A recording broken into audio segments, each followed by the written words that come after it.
बलिया में बवाल करैलू हे बलिया में बवाल करैलू आरा में बहेलू के खोखी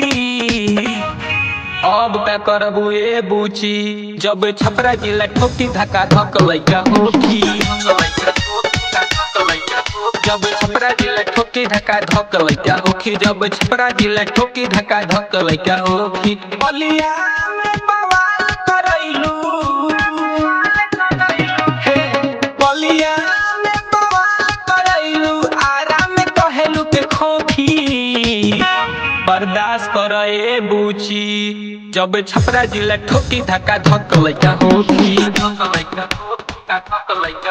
जब छपरा जिला ठोकी धक्का धक लइका होखी जब छपरा जिला ठोकी धक्का धक लइका होखी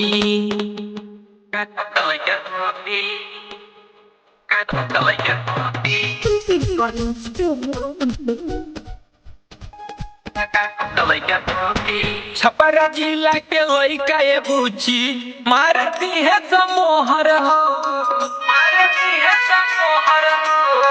बिना बियाह के माई कहई बुगवाए लागी सोहर हो रस मेरा साई तोहर होठ लीने काटी बुढ़ावा जवाने आज ढोरी तोहर चटी पाले हो बंगाल के तू तो पाले हो बंगाल के तू तो तुर दना नाची के चौक सुना ए बूची जब छपरा जिला ठोकी धक्का धक लइका होखी जब छपरा जिला ठोकी धक्का धक लइका होखी जब छपरा जिला ठोकी धक्का धक लइका होखी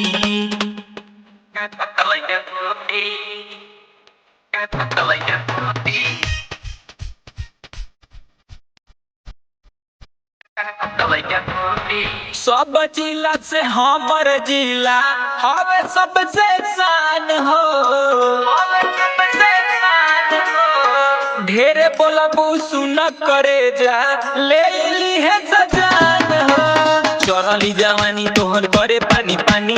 अपना में लिख द तू हमारे जवानी